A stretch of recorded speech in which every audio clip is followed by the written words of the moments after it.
Assalamualaikum warahmatullahi wabarakatuh. Perkenalkan nama saya Reza Fitra Niko Baskara.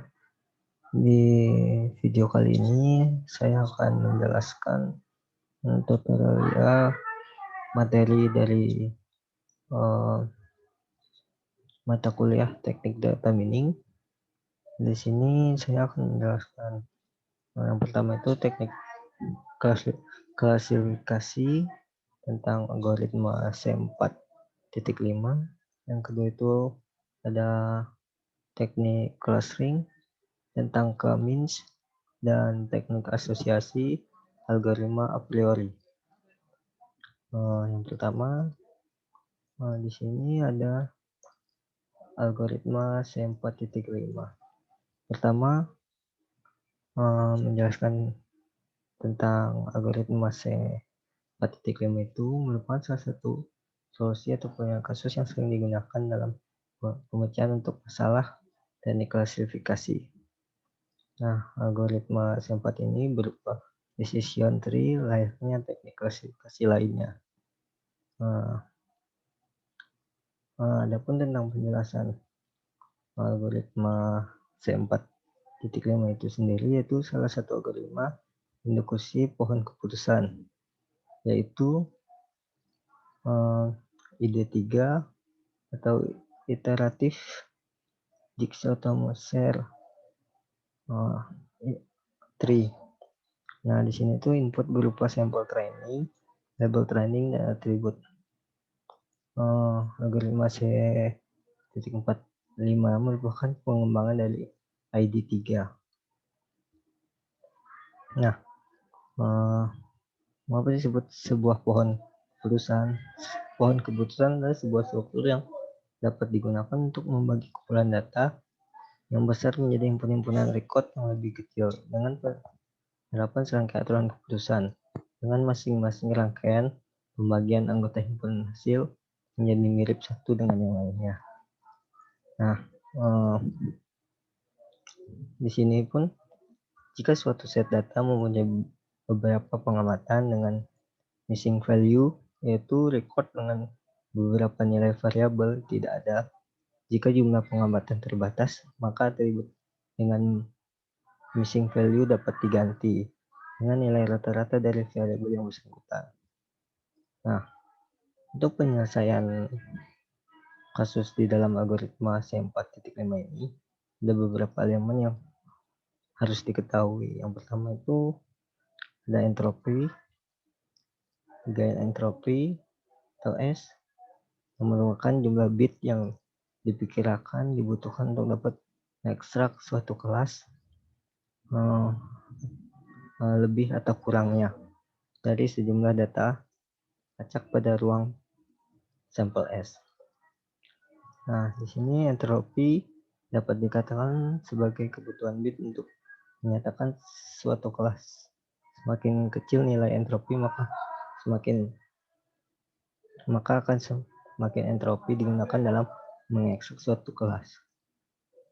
Nah, di sini entropi digunakan untuk mengukur ketidakaslian S. Adapun rumus untuk mencari entropi yaitu entropi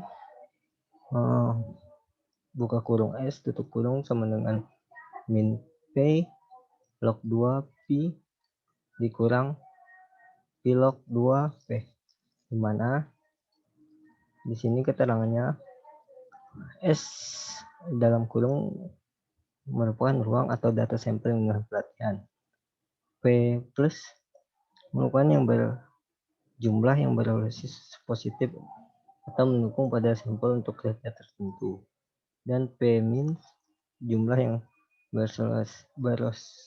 bersolusi negatif atau tidak mendukung pada data sampel untuk kriteria tertentu. Nah, entropi tutup kurung buka kurung S sama dengan 0 jika sebuah contoh pada S berada dalam kelas yang sama. Entropi S sama dengan 1 jika jumlah contoh positif dan negatif dalam S adalah sama.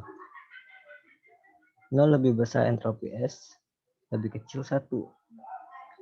0 lebih besar entropi S, lebih besar 1 jika jumlah contoh positif negatif S tidak sama. Nah, gain SA merupakan problem informasi dari atribut A relatif terhadap output data S, memperoleh informasi dapat dari output atau data variabel dependent S yang dikelompokkan berdasarkan atribut A. Dinotasikan gain SA. Adapun rumus mencari nilai gain yaitu gain SA sama dengan entropi S dikurang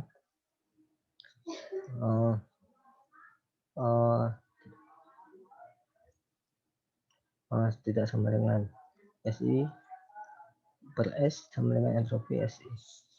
Nah, di mana keterangannya A adalah atribut, S adalah sampel dan jumlah positif simpan A, SI jumlah sampel pada posisi ke I, S jumlah sampel dalam S. Nah,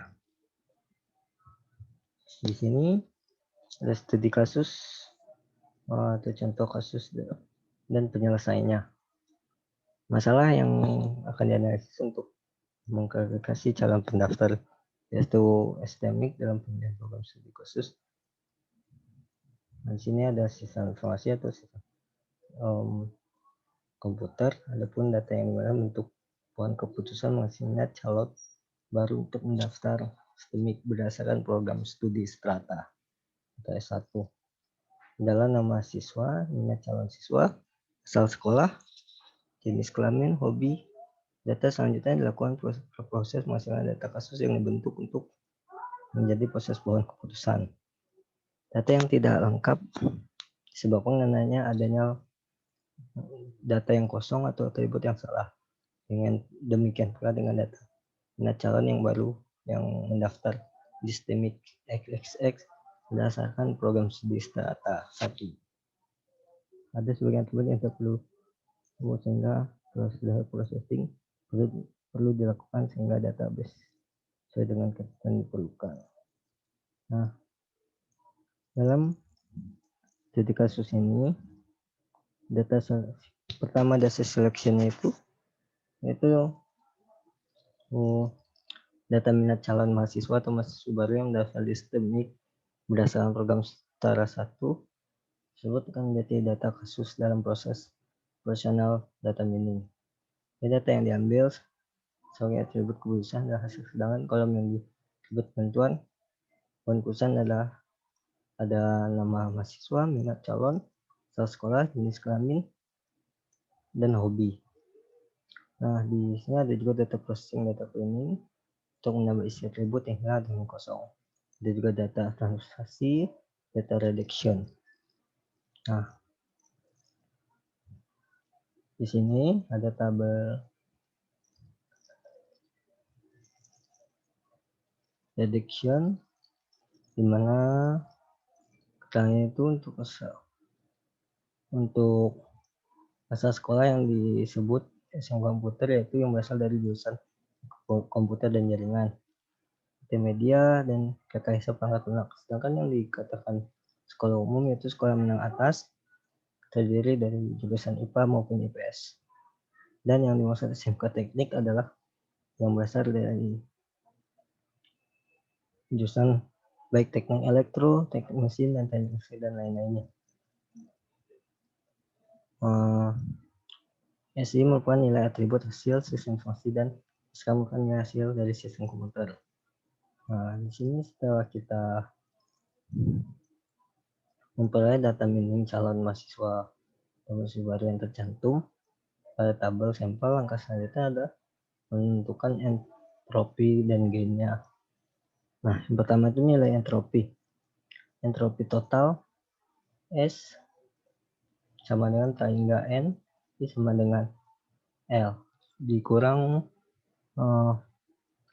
PI dikali log 2 PI entropi total sama dengan min 4 per 14 dikali log 2 4 per 14. Nah, sama ditambah dengan min 10 per 14 dikali log 2 10 per 14 sama dengan 8 0,83 sekian. Nah, yang B itu ada sini ada entropi minat calon siswa, nilai atribut hardware yang jumlahnya 0,97, 0,9. Di sini juga ada nilai atribut softwarenya yang berjumlah 0,721 92895, dan nilai atribut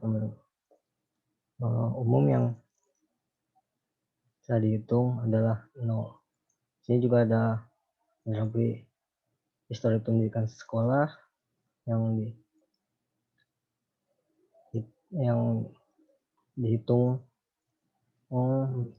dengan hasil 1 atribut SMK atau SMK teknik dengan jumlah 0, dan yang nilai atribut SMA umum sama dengan 0,918.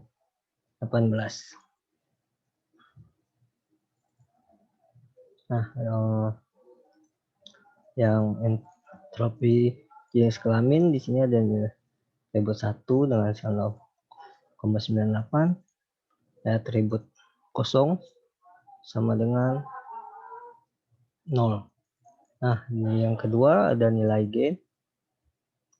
Nilai gain dari minat calon mahasiswa di sini hasilnya 0,2585.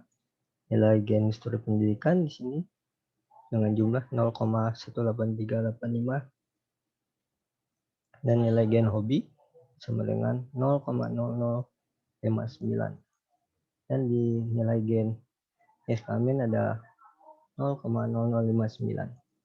Setelah didapat nilai employee dan gain yang tadi yang dimiliki, berikut ini rekapitulasi nilai entropi dan gainnya. Yang pertama itu total dari keseluruhannya, jumlah kasus ada 14, sistem komputer ada 4, dan sedangkan sistem informasi ada 14, dan kodenya itu 0,86312.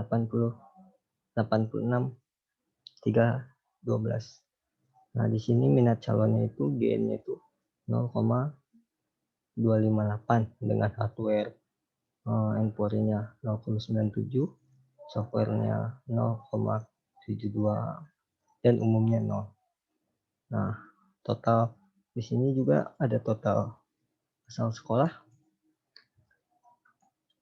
yang SMK-nya itu Empori-nya 1, SMK teknik 0, dan SMA-nya 0,91. Ada juga dengan jenis kelamin itu gainnya 0,3705 dengan keterangan laki-laki jumlah 0,985, dan perempuan itu 0. Hobinya dari hobi keseluruhan gainnya itu 0,005. Keterangannya IT Empori-nya 0,918, dan yang non 0,811.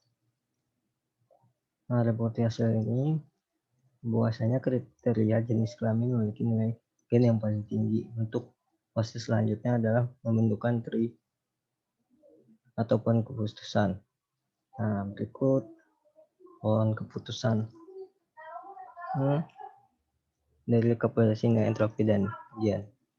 Nah, di sini satu jenis kelamin ada perempuan di sistem informasi, laki-laki 11. Nah, itu masih dipertanyakan. 1.1 mohon. Nah, pohon keputusan ini keputusannya dengan dominan dari sebuah protokol harus kembali di nilai entropi dan gainnya. Jenis kelamin laki-laki 1 nilai entropi. Berikut ada tabel biasanya. Di sini ada kriterianya jenis kelamin laki-laki 7, SI 4, dan SK 3. Setelah itu dihitung nilai entropi dari atribut jenis kelamin laki-laki yang berjumlah 7. Seperti dilihat dari tabel ini ada 7 mahasiswa. Nah, selanjutnya adalah menghitung nilai tabel. Berikut menjadikan rekapitulasi nilai entropi dan gainnya. Nah, Nah, berdasarkan tabel di atas, yang sini bahwasanya atribut sama dengan minus calon memiliki nilai gen tertinggi. Maka untuk root selanjutnya, pohon kucing dapat terlihat pada gambar pohon berikut. Yang jenis kelamin perempuan sistem informasi, laki-laki 1. Titik sum minat calonnya sistem komputer, ada hardware 1.1 masih ditanyakan, dan umum itu sistem informasi. Nah, karena pohon kosong belum terlihat keseluruhan hasilnya, yang software itu masih tanda 1.1 masih tanya. Setelah itu kita terlebih dahulu untuk mencari kembali nilai gen dan entropi. Selanjutnya kita data terlebih dahulu atribut minat calon sama dengan software yang memiliki jumlah kasus 2 seperti terlihat pada tabel yang di bawah, yang di sini. Nah, selanjutnya kita menghitung kembali nilai entropi dan gennya seperti terlihat di bawah ini. Nah, di gambar ini menjelaskan bahwa memiliki keterlihatan nilai gen tertinggi yaitu 1, maka pohon adalah sebagai berikut. Nah, yang dari minat calon laki-laki yang software itu hobinya itu IT, lebih ke sistem komputer, dan non IT itu lebih ke sistem informasi. Nah, mungkin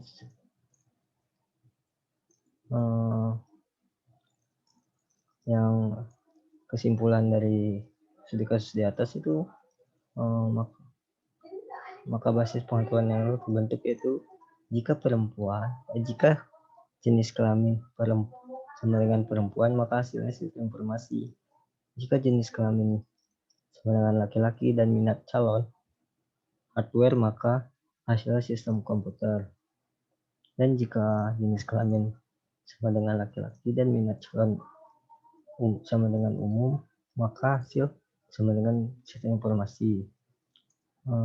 Yang 4, jika jenis kelamin sama dengan laki-laki dan minat calon sama dengan software dan hobi sama dengan IT, maka hasil sistem komputer. Nah, yang kelima, jika jenis kelamin sama dengan laki-laki dan minat calon sama dengan software dan hobi sama dengan non-IT, maka hasil sistem informasi. Nah, dari sini penulis menarik bahwa hasil yang didapat adalah peminat di bidang sistem komputer lebih banyak didapat adalah peminat untuk bidang sistem komputer lebih banyak dibandingkan dengan bidang sistem informasi.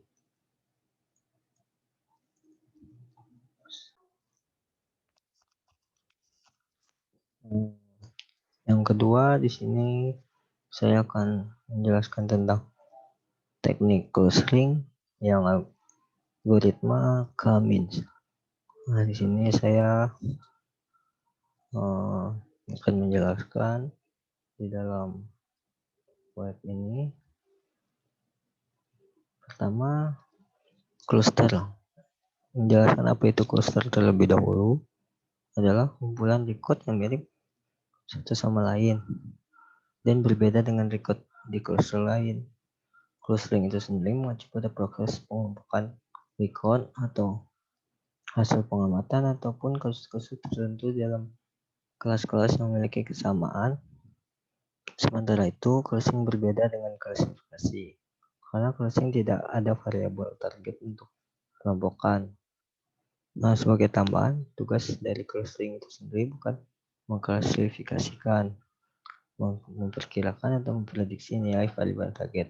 Sebaliknya, clustering berusaha untuk mengelompokkan seluruh data yang diterapkan kepada subgroup atau cluster yang relatif homogen, di mana kesamaan record di dalam cluster dimaksimalkan dan kemiripan dengan catatan di luar cluster ini diperkecil.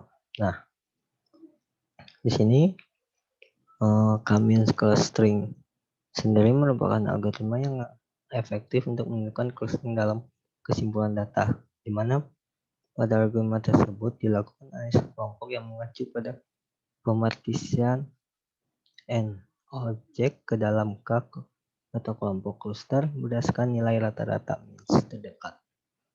Adapun tahapan algoritma ini saya akan jelaskan. Tahap pertamanya, tentukan berapa banyak jumlah K atau clusternya. Yang kedua, secara acak tentukan record yang menjadi lokasi pusat cluster. Yang ketiga, temukan pusat cluster terdekat untuk setiap record.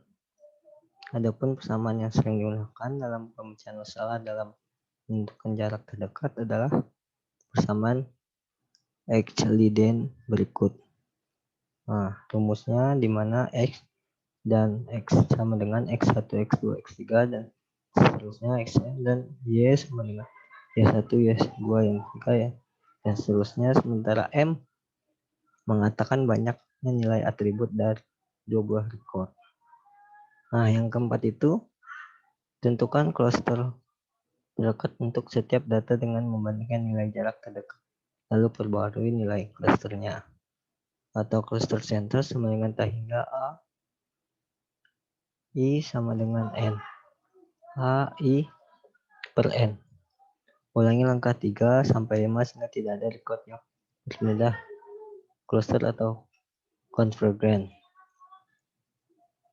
Nah, di sini ada beberapa penerapan algoritma clustering. Nah, di sini ada sebuah data yang berjumlah 8, V1-nya ada 8, V2-nya begitu pun. Di sini sudah ada datanya V11, V2, 3, 4, seterusnya V2 pun ada datanya 3. Yang langkah pertama itu kita tentukan jumlah cluster sebagai contoh cluster yang akan dibentuk dari dataset data adalah dua kelompok, V1 dan V2. Nah, langkah kedua itu tetapkan record database sebagai titik pusat cluster, di mana M1 untuk buka kurung 1.1 tutup kurung ini ada merupakan C1. Nah, yang M2 bagi buka kurung 2,1 tutup kurung ini merupakan cluster kedua atau C2. Nah, di sini langkah ketiga tentukan pusat cluster untuk setiap record data set. Nah, untuk tampilan ini akan menggunakan persamaan Euclidean untuk menentukan jarak setiap record dengan cluster. Di sini kemudian buka kurung M1 nanti untuk data kesatunya. Sini ada 1 dikurang 1 ke kurung 2 sama dengan 3 min 1 tutup kurung 2 di bawah akar yang menghasilkan sama dengan 2. Dan data keduanya itu ekuivalen M2 nya merupakan 2.24. Nah, di data kedua ini yang 3,3 ekuivalen M1 nya itu jumlahnya 2,83, yang M2 nya 2,24. Nah, ini dihitung seterusnya sehingga data paling akhir 8 sehingga diperoleh rekap hasil perhitungan jarak dekat setiap cluster sebagai berikut. Nah,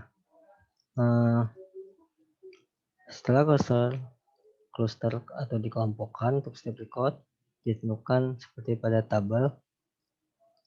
Tugas kita adalah memperbarui nilai titik cluster yang dimana sebenarnya titik cluster kita adalah M1 atau 1,1 dan M2 2,1 untuk mengupdate nilai cluster dapat mengubah persamaan sebagai berikut, yaitu dengan cluster center M1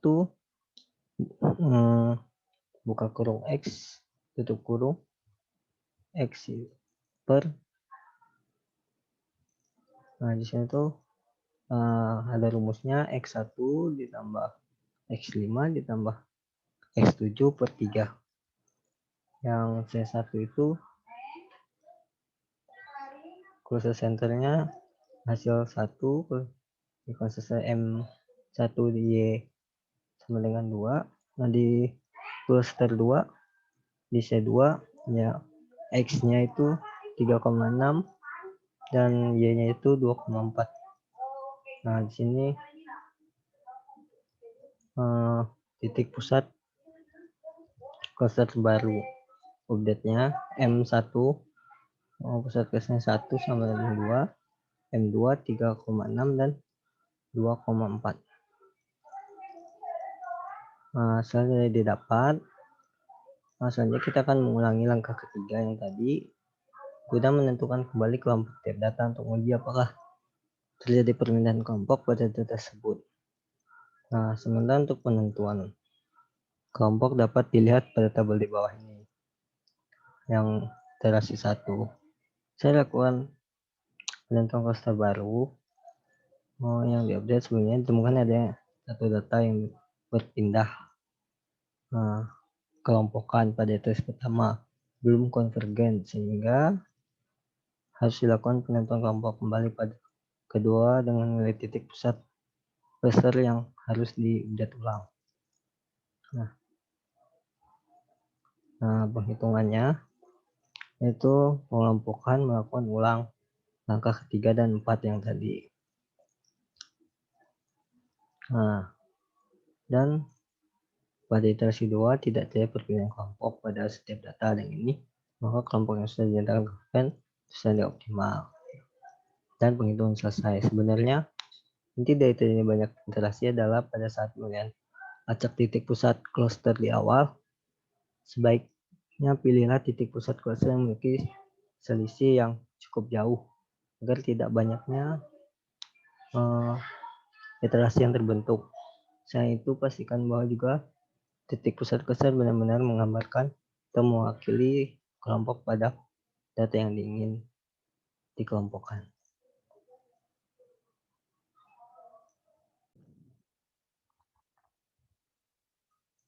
Teknik yang ketiga itu teknik asosiasi. Di sini saya akan menjelaskan algoritma a priori. Nah, di sini analisa asosiasi a priori atau association rules atau aturan asosiasi atau affinity analysis atau analisis afinitas yang berkenan dengan studi tentang apa bersama apa. Nah, sebagai contoh dapat berupa studi terhadap supermarket, misalkan seorang yang membeli susu bayi untuk membeli sabun mandi. Pada kasus ini berarti susu bayi dengan sabun mandi. Karena awalnya berasal dari studi tentang database dan seperti pelanggan untuk menentukan kebiasaan produk dibeli bersama produk apa misalkan, maka aturan asosiasi juga sering dinamakan market basis analysis. Aturan asosiasi ingin memberikan informasi tersebut dalam bentuk hubungan if atau then atau jika maka. Aturan ini dihitung dari data yang sifatnya probabilistik.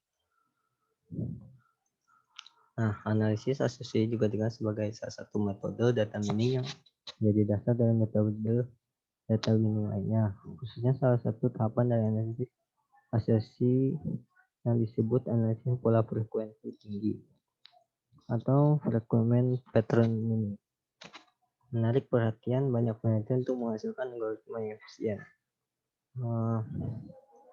Penting tidaknya, suatu aturan asosiatif dapat diketahui dengan dua parameter, support atau nilai penunjang, yaitu persentase kombinasi item tersebut dalam database, dan confidence atau nilai kepastian, yaitu kuat hubungan antara item dalam aturan asosiatif.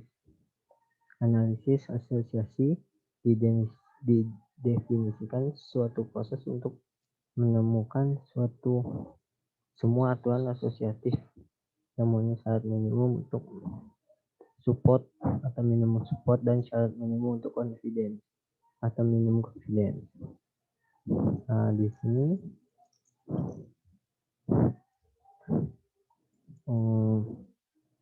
Dalam asosiasi terdapat attendance dan konsekuen. Attendance untuk mewakili ini bagian jika dan konsekuen untuk mewakili maka.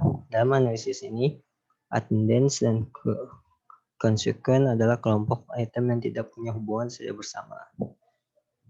Nah, dari jumlah persatuan yang mungkin dikembangkan perlu memiliki aturan-aturan yang cukup tingkat keterangan antara item. Untuk mengukur kekuatan atau asosiasi ini digunakan ukuran support dan confidence. C sama dengan sub buka kurung X UY tutup kurung per sub X dikali 100%. Keterangannya di sini C itu confidence, sub buka kurung X UY tutup kurung itu jumlah gabungan nilai support X, dan Y sub X itu nilai support X-nya.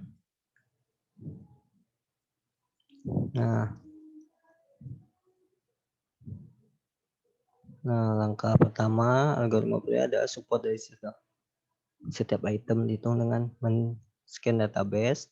Setelah support dan setiap item didapatkan item yang memiliki support lebih besar dari minimum support dipilih sebagai pola frekuensi tinggi dengan panjang 1 atau sering disingkat satu item set, singkatan K item set, berarti satu set yang terdiri dari K item. Nah, di iterasi kedua menghasilkan 2 item set yang tiap setnya memiliki 2 item. Pertama, dibuat kandidat 2 item set dari kombinasi semua item set, lalu untuk tiap kandidat 2 item set dihitung supportnya dengan scan database. Support artinya jumlah transaksi dalam database yang mengandung kedua item dalam kandidat 2 item set. Setelah support dari semua kandidat, 2 item set didapatkan. Kandidat 2 item set yang memenuhi syarat minimum support dapat ditetapkan sebagai 2 item set yang jumlahnya merupakan pola frekuensi dengan tinggi panjang 2. Nah, di sini ada contoh kasusnya algoritma Fourier untuk pencarian association rule. Nah, di sini ada TID item setnya. Pertama ada HTML, CHTML, DHTML. 2 ada BHTML, CHTML, EHTML. 3 ada AHTML, BMTML, CHTML, dan EHTML. Yang keempat ada BHTML dan EHTML. Nah, di sini misalkan diinginkan minimal sub 50% atau 2 dari 4 transaksi.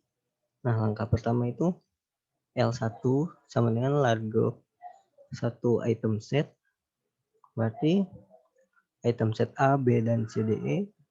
Yang A dapat ada 50%, yang B 75%, yang C 75%, D 25%, dan yang E 75%. Kedua itu mencari kandidat item set untuk L2. Nah, pertama itu gabungkan item set pada L1 algoritma gen yang tadi A, AB, AC, AD, AE, BC, BD, BE, CD, CE, dan DE. Nah, hapus yang tidak dalam item set BD, DE dihapuskan tidak ada dalam item set. Nah, yang ketiga kita hitung support dari setiap kandidat item set. Yang keempat itu L2 atau large 2 item set mendapat item setnya AC 50%, BC 50%, BE 75%, CE 50%. Nah, langkah kelima ulangi langkah yang kedua dan yang keempat tadi. Lalu gabungkan item set pada L2 dan L2 item set. Nah, terus hapus yang tidak ada dalam item set, yaitu A, C, dan E. Nah, langkah ke-6 kita hitung support dari setiap kandidat item set L3. Item set ABC itu 25%, ABE 25%, BCE 50%. Dan langkah ketujuh ya, L3 atau large 3 item set BCE. Nah, di sini kita stop karena sudah tidak lagi ada kandidat untuk 4 item set. Dari hasil-hasil di atas hasilnya berikut. Yang L1 ada A, B, C, D, E.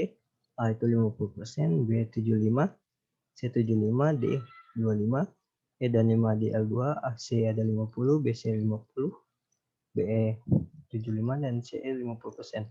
Nah, untuk large di item set memiliki satu, yaitu BCE yang 5%. Nah, untuk mencari aturan asosiasi diperlukan juga Minkoff. Misalkan Minkoff 70% atau aturan asosiasi yang merupakan bentuk. Yang pertama itu aturan X ke Y, B, C ke E itu 50%, sub X dan Y-nya, dan sub X-nya 50, confidence-nya 100%. Nah, begitupun seterusnya ke bawah. Nah, sekian dapat saya jelaskan dari teknik data mining, dari teknik klarifikasi algoritma C45, dan teknik clustering Kamis, dan teknik asosiasi yang tadi a priori. Sekian dari saya. Wassalamualaikum warahmatullahi wabarakatuh.